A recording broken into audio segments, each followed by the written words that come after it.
Boy, I love our creative teams. They're putting all these videos and everything together just for us and for you guys. And hey, I want to say a big hello to all of our Church Online family. We are in part number 1 of a 4-part message series entitled How to Live Through a Bad Day. I'll tell you more about that in a second. As always, again, big hello to you. And I want to say a massive hello to all of the men and women in 109 Department of Corrections. Come on, everybody. Would you put your hands together? Give them a great big God bless you. Right on. Well, hey, as you are checking in on social media, sharing this message out today, let me remind you that we are only 3 weeks away. That's it. From our Easter grand opening celebration services, and we are so excited. There are so many things that are going to be happening in the next 3 weeks here on this campus. Every week is going to be different and different and different, and we're going to kick that weekend off with 2 Good Friday services. Now, these are going to be distinctly different than our Easter services. And what we believe around here is that you first must visit the cross. Be reminded of what the Lord did at the cross before you can celebrate Easter. And if you've never been to one of these services, they are completely different than anything that we typically do around here. They are drenched in God's presence. And so we receive communion, and I just want to encourage you to make that a part of your Easter weekend. And then the very next day, everybody, we kick into 5 Easter services that I believe are going to be fit for a risen Savior and King. We got a massive choir going to be here. We got all kinds of festivities. We got funnel cakes and train rides for the kids and petting zoos and Easter bunnies. And man, I'm just telling you what, I have a hope-filled message, which is the final installment of this series that I'm going to share on that day. And it's going to be amazing, amazing. And I want to just say right off the bat, a big thank you to all of our dream teamers that are helping us to make those 7 weekend services a reality. How many of you all know that's a lot? And so thank God for those of you that have stepped out, because we could never do this without you. We could never do it. I could preach all I want, but if we don't have the people, it'll never happen. And so thank you for your involvement. Like, you are my heroes. And on that weekend, we're believing God on Easter for 2,000 people in total attendance on those 5 Easter weekend services. And I shared it last week that if we happen to hit 2,000, you're going to be pushing me out of an airplane. And by the way, I hate heights. I hate heights. You might think I'm God's man of faith and power sometimes. Well, I'm going to look like paste and flour when I get pushed out of that. If that happens, because I'm believing for 1,999 to be in service, and we're just going to have some fun with that. But that's what we're believing for in person. And then, even more importantly, we're believing for 200 people to give their heart and life to Jesus. And that's only going to happen as each one of us reaches out and we bring somebody. And I'm challenging you to bring at least 2 people. Maybe that's a couple, husband, wife. Maybe that's 2 people that are dating. Maybe it's 2 families. However you want to interpret that. I'm going to challenge everyone to bring somebody on that day. And then we're going to believe God for a $250,000 Easter miracle offering. So if you're new around here, we do 2 offerings a year. One at Easter, one at Christmas. And I know what some of you guys are thinking. You're thinking, well, you just announced that you were given $2.5 million. Why don't you use some of that for this? Well, let me just tell you, that was designated towards our building. So if any of these things are going to happen, it's only going to happen because of the generosity of the people of God. That's it. And so these areas of vision, our team is ready to walk into, but we will never do that unless the generosity of the people is there. And so I'm just asking you weeks in advance to pray, listen to God, and do what He says. Amen? And then just a couple weeks after, lots going on.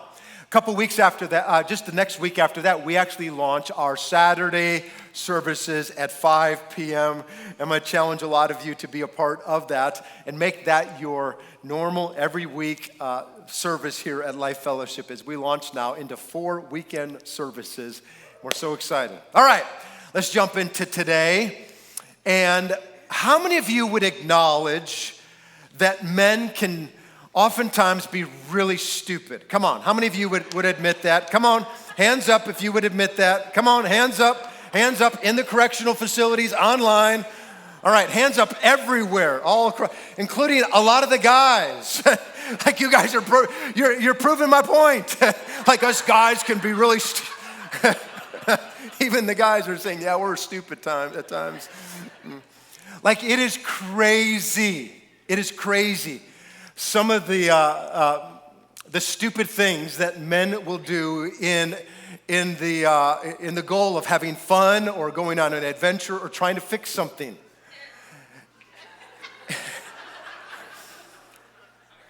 And it doesn't take long after that idea to really hurt that guy. They end up getting hurt pretty badly. And just before they get hurt, oftentimes they'll say some stupid last words.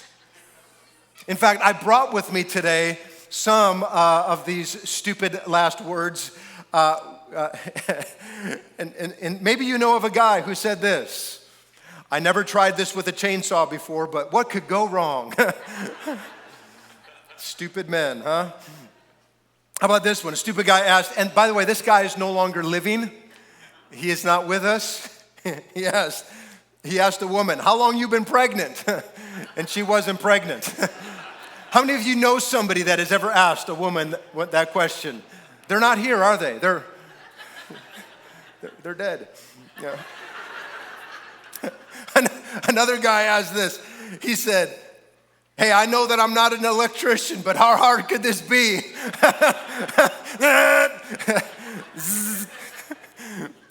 Stupid last words there of guys. How about this? If you've ever known a guy to ever say this, he's dead. He's dead. Honey, those jeans make you look fat. How about this one? This is the most common phrase that you'll hear a stupid guy say, and that's this. Hey. Watch this. Game over. Do not pass go. Do not collect $200. That guy just did something stupid. All right. So in this series, we are going to take the next few weeks and we're going to study 4 of the final 7 statements that Jesus made while hanging on the cross. And what I want to remind you is that when Jesus was on the cross, he wasn't just on there paying for the sins of all humanity. He was also teaching us some incredibly powerful life lessons. Incredible. In fact, I want you to stop and imagine everything that happened to him on that day. A day that we call Good Friday. And I say it like this: good day for us, worst day ever for him. And really, none of us could ever compare our bad days with his worst day. And yet he went through it all so that he could help you through your worst moments, your worst days, your worst situations. And you guys know the story. You guys have seen the movies. It was on that Thursday night that the Lord had the disciples all around the dinner table. And by 9 p.m., one of his closest, Judas, had betrayed him, and they arrested him. And he went through trials that lasted the entire night, which, by the way, that was against the law in both Roman and Jewish law. You were not allowed to try people at night, and yet the Lord was tried 3 different times, stood before 2 different kings. You guys know the brutality of the day in which he was at. They beat him. They scourged him. They pulled out of his beard out of his face. They put a crown of thorns into his head. And by 9 o'clock in the morning, they were pounding railroad spikes into his hands and his feet. They hoisted that cross up only to have it come crashing down with a thud. And the Bible says this in Luke 23. It says 2 other men, both criminals, were also led out with him to be executed. And when they came to the place called the Skull, there they crucified him, along with the criminals, one on his right and the other on his left. Now, if I had been there, I would have probably been very curious to find out what in the world is he going to say. What's he going to, is he going to curse these guys and die? Is he going to pray, Father, God, relieve my pain? Well, he didn't do any of that. Instead, look at this. Jesus prayed, Father, what? Come on, Father, what? Forgive them, for they don't know what they're doing. And I think that it's not only incredible to me that he prayed this. Listen, I think it's incredible to me that he prayed this first. And you're going to need to remember to do this exact same thing that the Lord did on your worst day. Because they had beat him, they had scourged him, they had pulled his beard out of his face, they had nailed railroad spikes into his hands and feet, and somehow he was able to redirect his anger. Because you know in that moment there was anger on the inside of him. Had to have been something towards these men, but instead of responding with that anger, he responded with this prayer. Father, forgive them. They don't know what they're doing. And it's in this prayer that I see three significant thoughts that I want to give to you today. If you're taking notes, why don't you jot this down? Three things. Number one, in that prayer, through that prayer, number one, Jesus fulfilled prophecy. So think about this. 700 years before that situation, the cross, ever happened, the prophet Isaiah prophesied that this exact scenario would play out. In fact, let me show this to you. This shocks me. Isaiah 53, verse 12. Speaking of Jesus, he poured out his life unto death and was numbered with the transgressors. So remember, he had a criminal on his right and a criminal on his left. The Bible says then that he bore the sins of many and he made intercession. And intercession is just a big fancy biblical word that means prayer. So he prayed for his oppressors. He prayed for what? His transgressors. Amazing. 700 years before that ever happened. The second thing that is significant through this prayer that I see is that number two, Jesus modeled the importance of prayer. So Jesus was a person of prayer. In fact, look what he said here in Matthew 6 and verse 19. He said, this is how you should pray, our Father. And what's incredible to me is, and very significant, is that Jesus not only began his earthly ministry with prayer, he is now closing out his ministry with prayer. And who did he pray for? He prayed for these Roman guards that were crucifying him. He was praying for his enemies. And it really does encourage me on so many levels when I see this prayer. Because there's times that I interact with people, there's people that I know, that I sometimes think there is no way that that person could ever get to know Jesus. There's no way they could ever have a close personal relationship with the Lord. And yet, Jesus prayed for men that you and I would both consider today to be the farthest away from the Lord. And it just encourages me to never, ever, ever, ever, ever, ever, ever, ever give up on praying that people that are in your life that you know can come to know the Lord in a close personal relationship. And it encourages the fire out of me. Here's the third significant thing that I see in this prayer, and that's this. Jesus actually revealed man's greatest need. So to me, it's interesting to note what Jesus didn't pray for. He's on the cross, and he didn't pray for people to be blessed. He wasn't praying for miracles to happen. He was actually praying for people to experience their greatest need. And you know what that is. It's the forgiveness of our sin. It's why he came. It's why on that Thursday night in that upper room at that Last Supper, that Jesus held up that glass of wine and he said this. He said, this is my blood of the covenant which is poured out for what? For many, for the forgiveness of sins. Now, I know that there are people that you might think, well, that's a little bit confusing to me. I'm confused because didn't Jesus forgive people's sins when he was on earth? Like, I've read many times where Jesus would look at people and he would say, your sins are forgiven you. I forgive you of your sins. Then why now is he asking the Father to forgive people of their sins when Jesus would forgive people of their sins all the time on the earth? Well, everybody, you need to know the Bible is filled with incredible detail. Look what the Lord said in Matthew 9:16. Jesus said, so that you may know that the Son of Man has authority, where? On earth, to forgive sins. Where was Jesus at this moment? He was suspended between earth and heaven. That's why he cried out and said, Father, I pray that you would forgive them.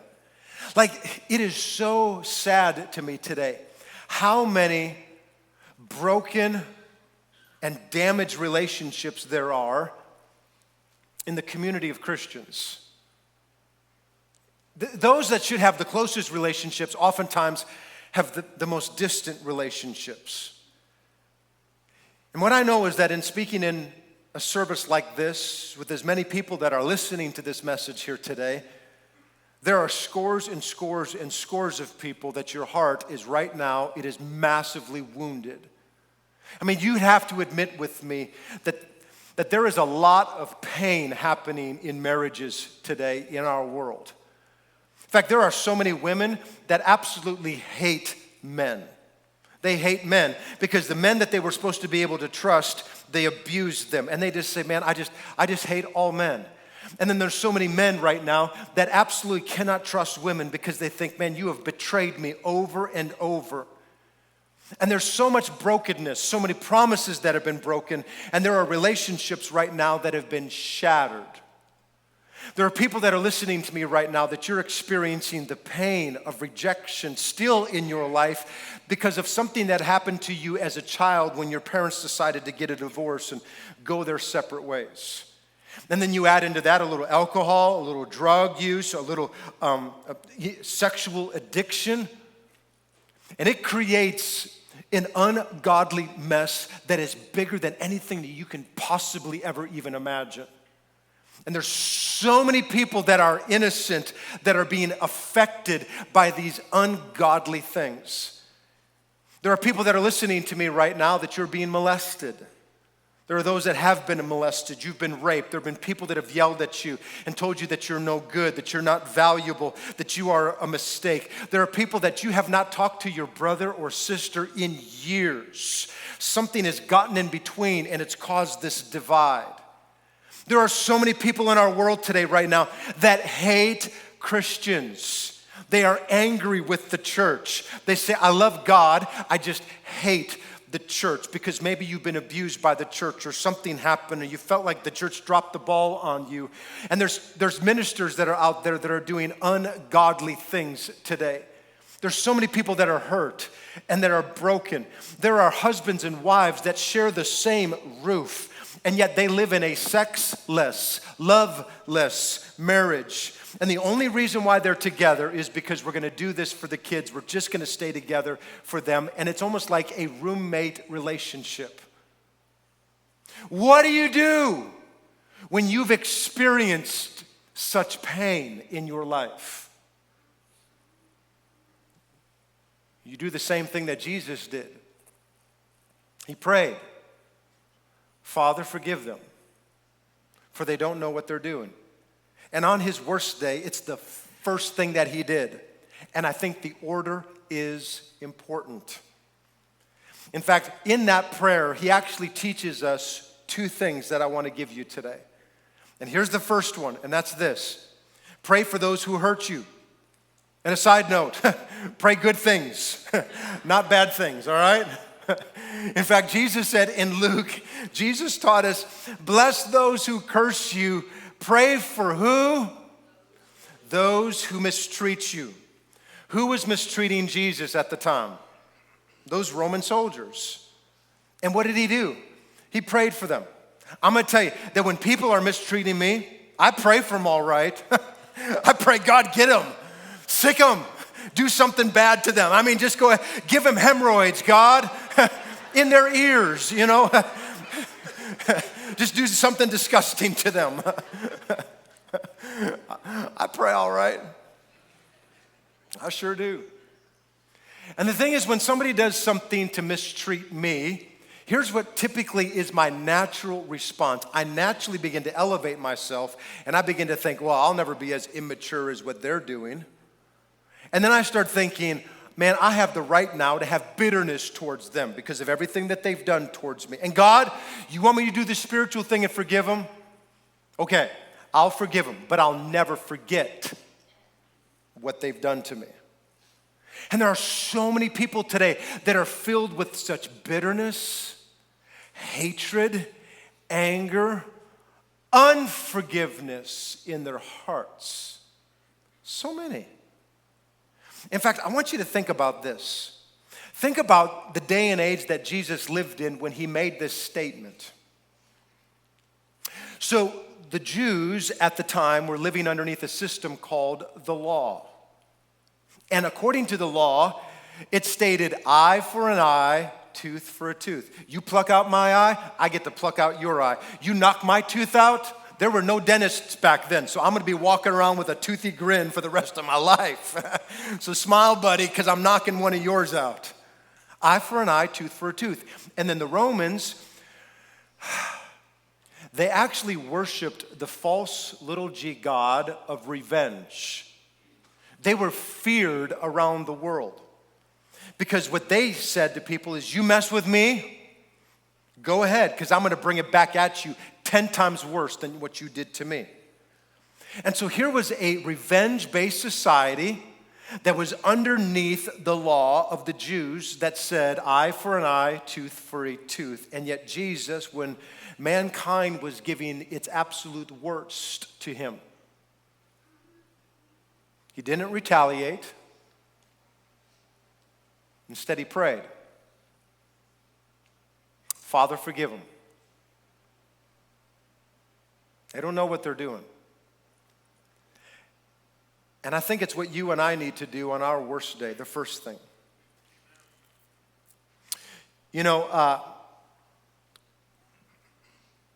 Tatum and I are coming up, I'm celebrating coming up here soon on 25 years of full-time ministry. The first 13 years of ministry for me was in youth ministry. And one of my first assignments was in Des Moines, Iowa. And we got there, and there's about 80 teenagers in the youth ministry, and very quickly things began to grow. I remember we had a service there that we had 600 teenagers show up for the service. It was incredible. I mean, kids were growing, and I put so much effort and energy and prayer into those students. In fact, I would always spend a lot of time preparing for them on Wednesday nights. And every single Wednesday night, without fail, there was a young student that showed up. His name was Andy. Andy showed up 30 minutes early, like clockwork, every single week. And he never acknowledged me. He would come on in, maybe. He would wave at me. He might give me a head nod. Most times would totally ignore me and then go sit on the very back row. I remember I had it broke into 3 different sections. It was in the back row on this side or the very back row on the aisle seat on this side every single week. Now, I had a youth ministry at that time that was really leaning into the things of God, but not Andy. Andy was the young man that his mom and dad made him come to church every single Wednesday night. And let me just say this. You don't like what I'm about to say? It's okay. You can chuck it out the window. I'm all right with it, all right? But the way that my mom and dad raised me, the way that we raised our kids, is that my kids did not have an option whether or not you're showing up to Wednesday night youth service. You're going to be in church. If people say, well, I don't want to force them. Hey, if you're going to force them to go to school, if you're going to force them to go fulfill their responsibilities to go work, wherever it is, then by all means, I'm going to make sure that they're in church. It's the most important thing.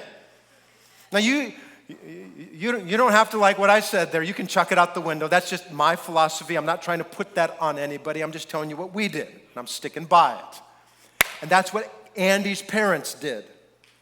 And so they made sure he was there. So the entire youth ministry every week was leaning in. They worshiped radically. All kinds of students were taking notes, but not Andy. Every single week, he would sit on the very back row, arms folded, a scowl on his face, not participating in anything. And every single week, it was about halfway through, the most anointed, creative, entertaining, Spirit-filled, phenomenal preaching that you have ever heard in your entire life. Andy would start creating all kinds of commotion in the back, starting to talk to all kinds of different people. And there was one week I was just done. I was done. I'd had it. This has been going on for several months. Andy, I'm done. I'm completely done with this. You and I are going to have a come to Jesus meeting. We're going to have a come to Jesus meeting because I knew that he was going to show up next week at the same time, 30 minutes early. So I created a little speech that I was going to give him. And the speech went a little something like this. You ready? Dude, if you don't want to be here, don't be here. This is only for people that want to be here. Everybody else wants to be here. Obviously, you don't want to be here, so don't come. The only thing I want you to do, the only reason I want you to be here is because if you want to be here. And if you don't want to be here, don't be here, dude. That was the speech, huh? What do y'all think, huh? So next Wednesday, he shows up like clockwork, 30 minutes early. I see him. I start taking a beeline right towards him. I am rehearsing this speech in my mind. I am 5 steps away from him, and I hear the Holy Spirit whisper in my heart, don't do it. I walk up to him, and the first words out of my mouth were, dude, you know what I love about you? That was my first words. I'm thinking, that's not the speech. He looked at me like a deer caught in the headlights. He's like, you love something about me? I said, yeah, man, you know what I love about you? You're the most consistent student in this entire youth ministry. I love that every single week that you show up.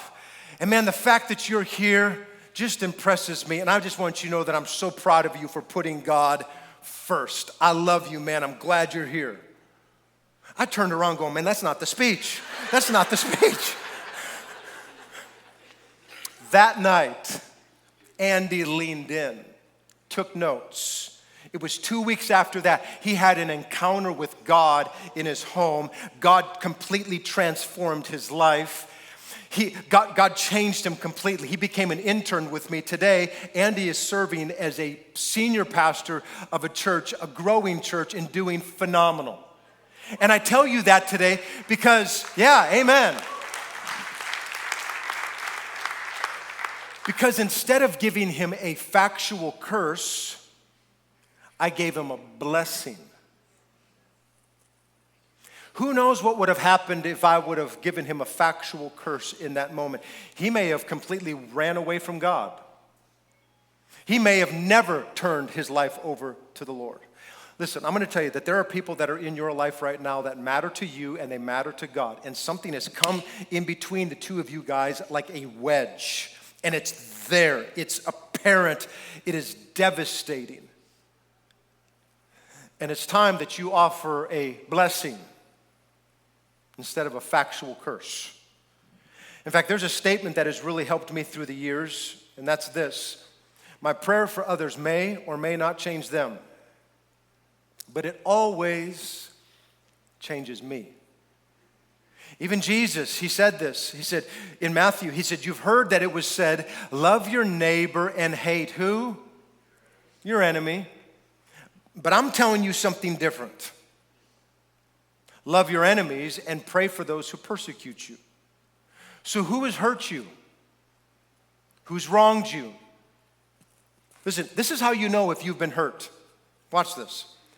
When you have a conversation with that person, you're having 2 conversations at the same time. There's one that you're having with them that seems normal and natural, and then there's another one happening inside of you that you're thinking, you're a jerk. You are an idiot, man. I ought to take you out right now. Who do you think you are? Or you start having all of these arguments with them and they're not even there. It's these bathroom mirror arguments. And how many of y'all know, at least for me, I have never lost an argument in my own mind. I always win, although I've lost a lot of them with my wife. Everybody, the first thing Jesus said is pray for them. Pray. Father, forgive them. They don't know what they're doing. Here's the second thing that I believe that this prayer teaches us, and that's this: pray for restoration. So if you have a relationship right now that is broken, something has happened, there's pain in there, pray for healing. In fact, I want you to see the words of Paul, who wrote to the Romans who worshiped the false god of revenge. Look what he said. He said, do not repay anyone evil for evil, if it's possible, as far as it depends on who? You. Live at peace with everyone. Now, this is powerful. You know why? Because it's not always possible. It's not always possible. But God wants, let me say it like this, you can't control what they do, but you can control how you respond. You can control you. You know, one of the things that has really inspired this message today is a message that I heard from Joyce Meyer years ago. She was speaking on this topic of unforgiveness and offense. And she said, I'm getting ready to tell you something that I've never shared but a few times publicly. And every time that I do share it, about 80% of the people respond. She said, when I was growing up as a little girl, she said, my daddy raped me 200 times. People have asked her, they said, well, how do you know it wasn't more than 200 or less than 200? She says, no, it was exactly 200 because I remember every one of them, those instances, in vivid detail. Of course, life goes on and she becomes this world-renowned evangelist and communicator and teacher. And her dad never reconciled with her, ever. Years goes past, her dad is living in another town, and God speaks to her one day and says, I want you to call your dad up and tell him that I'm buying you a house, a nice house in the city where I live, and I want you to live near me, and I'm going to take care of you for the rest of your life. She said, everything on the inside of me didn't want to do that. But I called my dad up and I said, Dad, I want you and Mom to move to this city where I'm at. I'm going to buy you guys a really nice house. I want to take care of you guys for the rest of your life. Her dad never once said thank you. Never once. 4 years after living in that house, she gets a call from her dad. He said, baby, he said, would you please come on over to the house? There's something I need to tell you. She gets over and there's her dad. He's crying his eyeballs out.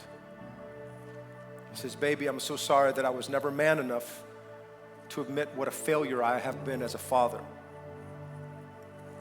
And I don't know if there's any way that you could possibly ever forgive me for what I've done to you, but I'm asking you to forgive me. And I've watched you all these years, and I've seen you live for Jesus, and it's real. And I want the Jesus that I see on the inside of you.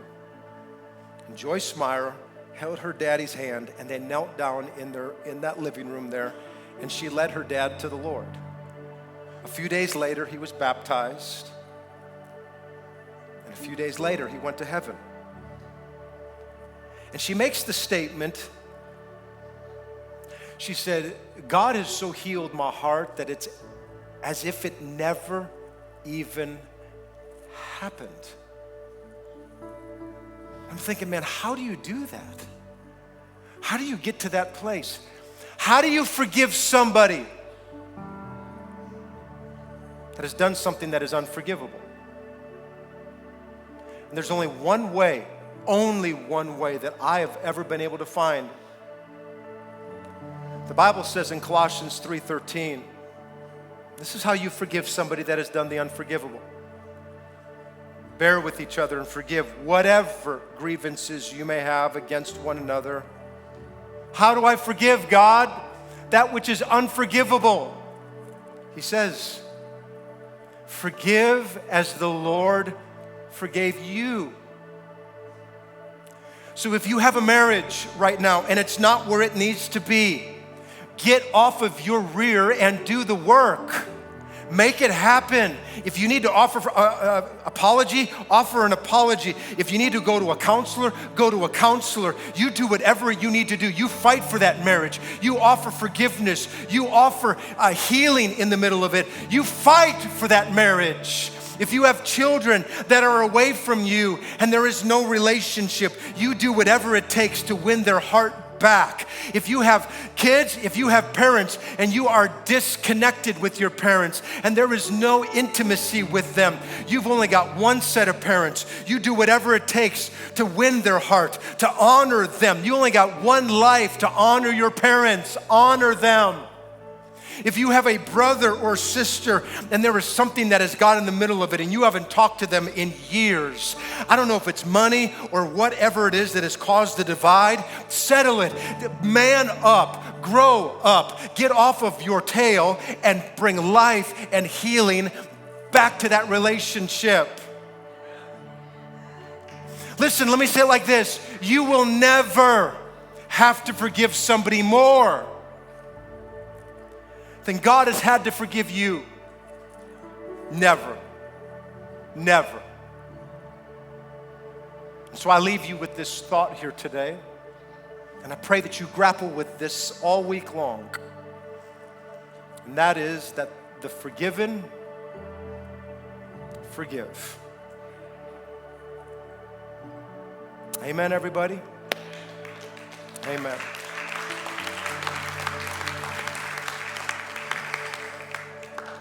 Come on, if you would, all across this place, would you just bow your heads? You know, I know that this is a very difficult subject to hear because so many of you have been wounded so deeply. And the pain's real. The effects have been devastating.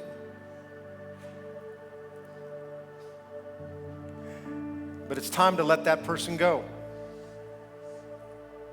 It's time to let them go. If you would, with eyes closed, those of you in correctional facilities, those of you that are here, if you would you just put your hands in your lap and just open them? And by the power of the Spirit of God, it doesn't make what they did right. It doesn't mean that it didn't hurt you. But it's time that you stop allowing that person to continue to destroy your future. It's time that you put them in God's hands. It's your job to love them. It's God's job to judge them. Will you just open up your hands just like this and just whisper their name and just say, God, I release them. Come on, let God do something in your heart right now. Father, in the name of Jesus, I pray for every person that is listening today, for those that have been wounded so deeply. I pray, Holy Spirit, that you would breathe upon us. May we be reminded today that we'll never have to forgive somebody more than you've forgiven us. Lord, I pray that your example would shine bright in our world, Lord, that on your worst day, you did this first. And so, Lord, I just pray that over every single person right now, be free. Be free. Be free. With heads bowed and eyes closed, if you're away from Jesus, he went to the cross for you. Now, heaven is not automatic for everybody, and not all roads lead to heaven. There's only one way, and his name is Jesus. And all that's required for you to spend eternity with the Lord and have your sins completely forgiven is for you to finally say, God, I surrender my life to you. I admit I'm a sinner and I need a Savior. And I believe in my heart that you are the Son of the living God. And if you'll do that right now, you can be saved. Saved from what? An eternity away from God in a place called hell. See, hell was never designed for mankind. It was always designed for Satan. It was always designed, it's where sin is. And that's why Jesus came. You would be stupid to pay for your own sin bill when the bill has already been paid for by Jesus. All you have to do is reach out and accept it. That's it. He made it so simple. Simple. Don't make it complex. It's you simply giving your life to the Lord. And if that's you today, would you pray this prayer with me in correctional facilities, here in service, online? Just say, Jesus, I accept your free gift of salvation. I accept, Lord, what you've done for me, and I confess that I am a sinner. And I need your grace. I need your touch. And so I surrender my everything to you. Come into my life. I confess with my mouth and I believe in my heart that Jesus is the Son of the living God. Thank you for hearing my prayer today. In Jesus' mighty name I ask. And all God's people in the house, come on, say, amen. Amen. So be it. Praise God. Praise God. Well, what has happened is that there have been many people that have transferred from death. They've gone from death to life because you've made the most important decision that you'll ever make in your existence. And that is to give your everything to the Lord. And I want you to know that I'm so proud of you. We as a church are so flat out proud of you, and we're excited to be able to journey with you. If you prayed that prayer, and you can, please text Fresh Start to that phone number there. We're gonna send you some information. Praise God. Hallelujah. Hey everybody, we've got great days ahead of us together. So do me a favor all across this place. If you guys would, come on, why don't you stand to your feet? Our prayer teams are gonna be here today. We would love the opportunity to pray with you. I'm telling you, something happens when a godly person places their hands on you and begins to pray. And when they do, miracles happen. If you need a miracle, a touch in your life, these teams are here today to pray with you. Pretty cool. Hey, ways to give are on the screen. Thank you for your generosity. I'm asking you to continue to pray about what God would have you to do above and beyond your tithe on Easter. Let me bless you. Lord, bless you and keep you. Lord, make his great face to shine upon you and be gracious to you. In Jesus' mighty name I pray. Amen. Amen. Love you, everybody. God bless you. You're dismissed.